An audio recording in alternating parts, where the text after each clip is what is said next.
Latina Voices is proudly sponsored by United Airlines, the official airline of Latina Voices Smart Talk. Goya Foods. When it's Goya, it's got to be good. And Fiesta Mart, serving you since 1972. This time on Latina Voices Smart Talk, San Antonio Mayor Julian Castro took the stage of the Democratic National Convention in 2012 and became an overnight sensation in political circles. His star continues to rise and is now being touted as a possible presidential candidate. We had the unique opportunity to get to know Mayor Castro on a recent visit to Houston. It's all next on Latina Voices Smart Talk. A show about universal topics with a Latina point of view. Latina Voices Smart. Welcome to Latina Voices Smart Talk. I'm Minerva Perez with my co-host, Texas super lawyer Sofia Adrogué, and our guest host today, HR executive and community leader Helen Cavazos. Welcome to Latina Voices. Thank you so much. Latina Voices Smart Talk is a show about universal topics. I know you know this from a Latina's perspective, and as always, we've got some smart talk. We do have some smart talk. If I may go first, only because with great sadness, I want to discuss this book. This is Navy SEALs Chris Kyle's American Sniper. And he was called the devil by the enemy and the legend by his colleagues. And completely fortuitously, my husband's company, ERA, was going to do a joint venture with his group, his team. He was no longer serving, and basically to train for SWAT teams and prepare for sniper conditions. So Sten, my husband, got the luxury of meeting him very recently. And what he wrote in the book is, it's our duty to serve those who serve us. I will tell you, the book, it's been described as adrenaline charged and deeply personal. And I thought someone that inspired a 200-mile funeral procession, that this was a book that, if nothing else, he was an American hero. So and he was killed doing what he loved, is what everybody's trying to help others. Trying to help other soldiers that had suffered. And it was just a very sad story. So it's interesting that that your husband got to meet him. Yes, That's amazing. yes. So sad, American Sniper. yeah. Sad in these times when we're talking about gun control and all of this. It's just amazing. It's just so ironic. But what a legacy. No, you're absolutely right. You're absolutely right. And you're reading about somebody very interesting. We're talking about, I don't know that I can possibly do her justice, Supreme Court Justice Sonia Sotomayor, My Beloved World, and it's about her life. Actually, it isn't about when she became the Supreme Court Justice, it's about her early life, and how, as writing the book was very cathartic, because she really found out about her mother and how strong her mother was.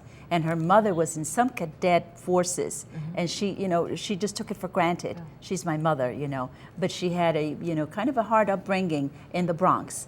And here she went, she had an idea of becoming a lawyer when she was watching Perry Mason on television. Yeah, and so she was recently in Houston and had an opportunity to meet her, and you did too. And we got to interview her. You'll see that show coming out. Oh, what an incredible! But this, I would really recommend this book. And I had an opportunity to meet her in Washington, D.C.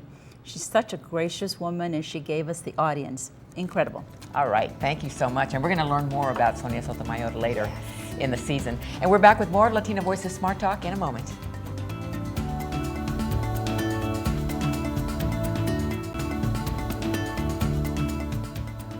Stanford and Harvard educated, the youngest mayor in the top 50 cities in America, Julian Castro of San Antonio, added another accolade recently to his already illustrious resume. The first Hispanic to give the keynote address at the Democratic National Convention. He's a rising star in national politics, much admired and watched. His identical twin brother, U.S. Congressman Joaquin, is also gaining political momentum after both took the national spotlight at the DNC in 2012. Still, Castro claims his main focus is his beloved city of San Antonio, the nation's 7th largest city, where he wants to attract 21st century industry, position it in the new energy economy, and raise education attainment. We visited with Mayor Castro recently, and the first question had to be, what is it like being the first Hispanic to address a national political convention? How did it feel to be the first Hispanic to give the keynote address at the Democratic National Convention? It was a real honor to get to give that speech. when I got the call asking if I would do it, I was, of course, very excited. It was also very nerve-wracking, as you can imagine, something that's that big, and there was a lot of preparation that went into it. So I was super happy to give it and very glad when it was over. But it was more meaningful as well to me, being the first Latino to give that speech. And so hopefully that contributed in a positive way to how people across the nation see the Hispanic community. I wanted to make sure that I told my story and the story of my grandmother, really an American dream story, to relate it to the experience that so many people from different backgrounds have had, and to demonstrate the positive contribution that Hispanics are making to the progress of the country. Well, you delivered. Thank you. You absolutely delivered. So Minerva hit the high. Let me address a little adversity. Obviously, you succeeded at Stanford, at Harvard, then you come back to San Antonio, youngest city council member, then 2005. The mayoral election did not appear to work out as planned. Sure. Give us your thoughts a little bit on the low, so there's a little bit of learning for everyone. Yeah, I was 30 years old and trying to become the youngest elected mayor in the city's history. And of course, it was very disappointing when I lost. And it's like anything else when you lose in life. You feel terrible when it's something that you really want to accomplish. And I remember the day after I lost, what was ironic is that whole race had been about youth versus experience. And I could take solace, though, in the fact that I was only 30 years old and that I knew that there would be another opportunity in the future. And so anytime you lose like that or you fail in life, you have to decide, are you going to pick yourself back up and really go after what you want, or are you going to give up? And so, happily, I decided to give it a go 4 years later. And the gentleman that won in that election did a great job as mayor. He was a very good mayor, and he set things up well so that I could have a successful tenure. So it did all work out, in the future, for the future. Your mother, Rosie, obviously was very politically involved with La Raza Unida, and you gave her praise at your keynote address. Is she still your sounding board after all these years? Yeah, she's definitely one of them. She, first of all, was just a wonderful mother. She was an amazing mother, and especially as a single parent after the age of 8.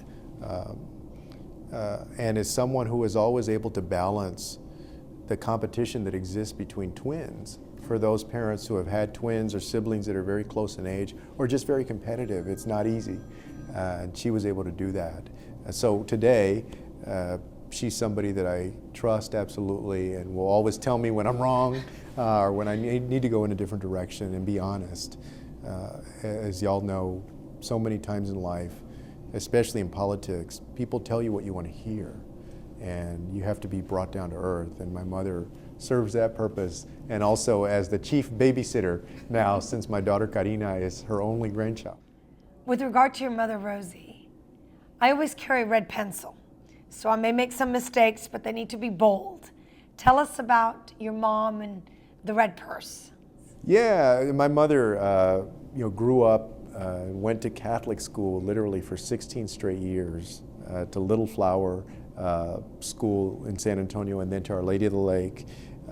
But she also grew up in the 1960s and then 70s, and she ran for city council when she was 23. She never won, but she always had,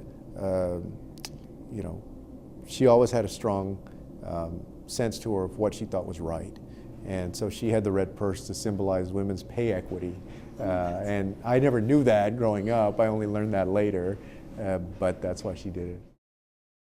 Now, we only got to spend about 10 minutes with the mayor because he's wanted everywhere. And when he was on his visit to Houston very recently to address the Avance Incorporated organization, he was just he was so sweet, and he was so humble, and he was so smart. This gentleman has just done so many things in such a short life. What is he, 40? Not even 40? It seems The like. truth is, actually, he would have stayed longer, but he 40. did not realize that he needed to go back on stage to get an award. What was amazing to me, just reflecting on not only his path, But he's wanting to create that sort of success through education for San Antonio. Yes. So the paradigm of success that he accomplished, with his life and his brothers, he wants to do for San Antonio. I think whether it's the Cafe College that he started in 2010, that basically does things that talks about admissions process, what you have to do in terms of financial aid, all of the questions that you want answered, instead of having to spend, an expensive consultant, he wants everyone to have access to that. To this education program and his pre-K program. Absolutely. Which his little daughter, who's a toddler or about 5 years old, and who made such a splash at the DNC, if you'll remember. I mean, every camera was focused on this child because she was fixing her hair. Yeah, remember that? Those cutaways? But Yes. it's that pre-K program that he dreamed, that he basically went through, that went away and now has come back, and he's brought it back to the city. And now this is what we're talking about in the educational changes that we need to have as a result of the dropout rate and all of that, so the pre-K programs. But I had an opportunity to meet him when I had a consulting job in San Antonio. So I met him and his mom and his brother. So, I mean, they're incredible people, but what they got was from this feisty woman who really early on was very, very focused on education. When she had enrolled her children in a school that wasn't really helping them and looking at that they were not going to be long-term successful in education. She pulled them out. She pulled them he out. He talked about that. Yes, Yes. Yes, and so that is part of the whole story, but this woman is just amazing because she was also looking at public policy and issues that were impacting the Hispanic community. I think overall also the fact that he is young, it does give hope and inspiration for Generation X, and it will probably motivate people to vote, to get out and try to make a difference some way, somehow, which And is Harvard important. educated, Stanford educated. He speaks so eloquently about the future, and the future not just of San Antonio, but of Latinos in general. There's no doubt. As you know, he was on the front cover of the Yes. parade insert in the newspaper, and he is one of 5 Latinos who are being looked at as the powerhouse people that are going to set the tone for Latinos in the future, and especially since the 2012 elections made all the difference. We'll talk about that in just a minute. We'll have more with Mayor Castro coming up next.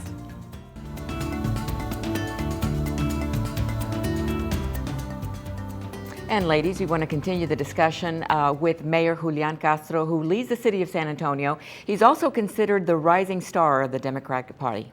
On a recent visit to Houston, we discussed his journey, one of initial adversity, continuing with a formidable trajectory of humility, hope, and success, personally and professionally. Let's listen to what he had to say. There's no doubt that education is the equalizer.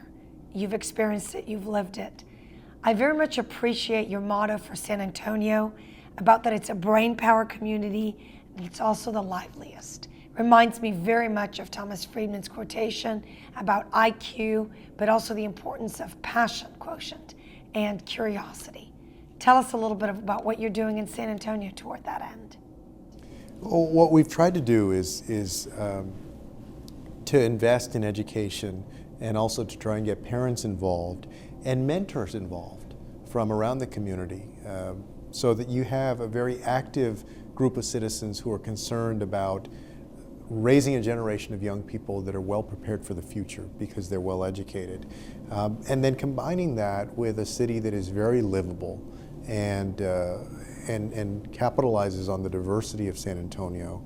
We like to say that San Antonio is the new face of the American dream. You know, it's what Texas is going to look like in the future, what the United States will look like toward the end of the 21st century. And so, we're just very focused on preparing those young people for the future. You were on the cover of Parade magazine talking about the impact of Hispanics. You were chosen as one of the faces for this article. How did that make you feel? It was very flattering. Yeah, it was a real honor.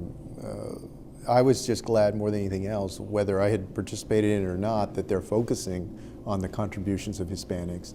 I've found, especially in places like New York, and this is not a put down to them, but that oftentimes there are a lot of two-dimensional perceptions of Hispanics. You know, they know what they see in the movies, or they think of folks, and they think everyone is a recent immigrant, for instance. And the great thing about that article and other things is that it makes clear that Hispanics have been contributing to the greatness of the United States for many generations. We know that very well here in Texas. And maybe more importantly, they have the same hard work ethic, the same great values, the same aspirations that have made America great and are going to replenish that greatness in the future. So it was great to be a part of that article because it made it clear. I have to ask you about Karina. She made such a big splash at the DNC. Tell me how she's doing. Karina, she's about to turn 4 years old, and she's into Disney princesses these days. She has literally about 12 of them or something. And although, let me say this, we interviewed the author of Cinderella Ate My Daughter. Oh, is so that let right? me, Yeah. as the son of a very empowered mom, do read that and moderate the princesses. I will. Okay, I will. With some, you just, as a staunch feminist and former president of Girls Inc., I thought a little princess is good. Let's give her That's some other. true. Trust let's me, give her a Barbie that's into politics. We've as had an that activist, conversation, right? yeah. Sorry, I did not mean to just. But That's she's doing true. well after the DNC, after her big world stage. Yeah, she's doing great. She's in pre-K herself, and she'll start regular school, I guess, in a year or so. But you're right. I mean, I want for her to be in a position to achieve her own dreams, and think about the wonderful opportunity she's going to have in front of her. Now, you've been touted as the new face of the Democratic Party, even being mentioned as a future president, lofty title. Where does Julian Castro go from here? I don't know, actually. I'm going to be mayor for a while. I'm going to be running for re-election in May, and then I'll have one more in 2015. So I'll very likely be around in San Antonio until 2017, which I'm looking forward to because I have a passion. I have a real drive to make that city better. That's why I got into politics in the first place. After that, I'll look around and see what's possible. I've been very upfront about that. I just, who knows what the circumstances are going to be in 2017. The state right now is a very conservative state. People say that it may change. I think it will. Who knows when that's going to happen. So I'll have my eyes open and see what's going on at that time. And watching the mayor, you've got to admit that there are parallels with President Obama. Back when he was a U.S. Senator from Illinois, he stepped on that DNC stage, 2008, and just blew the top off of the convention. And basically the same thing happened with Mr. Castro. Absolutely, because that was the first time an Hispanic had addressed a national convention. It was historical. Yeah. It was historical, and it continues to be. I mean, he continues to make history wherever he goes. He also spoke, if you'll remember, before the DNC, he spoke at the Texas Democratic Convention, and also blew the roof off. Well, I just think particularly at this time, when 2013, I surmise immigration is going to be addressed. I mean, people understand there's an issue for Hispanics, although there is so much of a misconception and misunderstanding. I was recently reading in terms of Hispanics, we're not everyone's an immigrant. True. 6 out of 10 were born in this country. Not just because you're Hispanic doesn't mean necessarily you're fluent in Spanish, but if nothing else, he represents the hope that you can be Hispanic, well-educated, and really address stereotypes that people have. And I think in 2013 is critical. And he represents a success that the Latino community has seen, and certainly since the elections of 2012, there has been success, and there has been success at almost every level, educationally, socially, economically. I think things are changing, and I think 2012 set the tone. Absolutely. What I like about him is his style, and even his brother, who is in the Senate, and it's just amazing how they're both are very approachable, and they're addressing things in the proper way, not confrontational, but really digging into what's important and what are the important issues to Latinos. And that's smart because now he was in the state Senate. He's now at the now a U.S. congressman, He's yeah. now a U.S. rep, and so actually that'll be fabulous in his approach to work with both sides of the aisle. Their story is so relatable to not just Latinos, but to everybody in the United States. Coming up from very humble beginnings, schooling not easily gotten. And then these two kids, identical twins, who do play off of each other and tease each other, went off to the top schools in the country. That is right. I mean, it's a pretty perennial amazing. American dream, It's a but it also success just story. says, if you can get a level playing field, if you get exposure to education, if you have a chance, then you know what? But it's the parental involvement as well, because their mother, Rosie, she was very instrumental in what they have You've got to become. have the luxury of either a parent or a mentor Support. really Yes. pushing and driving. Family That's it. support. Very Some sort much. of family support. Absolutely. So And it's what so did you critical. find in Rosie? You got a chance to meet I had her. an opportunity to meet her. She received an award from the National Hispanic Leadership Institute in Washington when I was there in December, and when I met Supreme Court Justice Sotomayor. This organization is a 25-year organization. It's just an incredible, organization, and it honored her along with other women that have been the trailblazers. Yes. And she was there, and she talked about the issues. She talked about it was not easy. Yeah. It was not easy. It was not an easy path for her, but she did it. And she got, if she couldn't, I mean, she was right there in the schoolhouse. She was amazing. Paths from adversity Amazing. to success. No Yes. kidding. Well, you're watching Latina Voices Smart Talk. Stay tuned. There's more.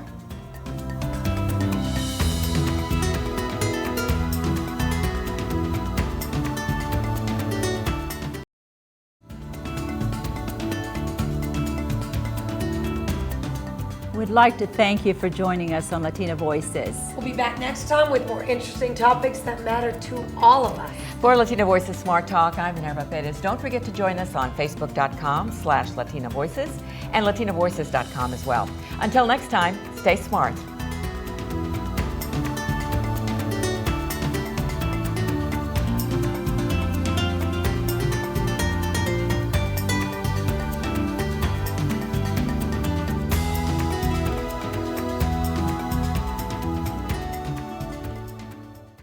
Latina Voices is proudly sponsored by United Airlines, the official airline of Latina Voices Smart Talk. Goya Foods. When it's Goya, it's got to be good. And Fiesta Mart, serving you since 1972.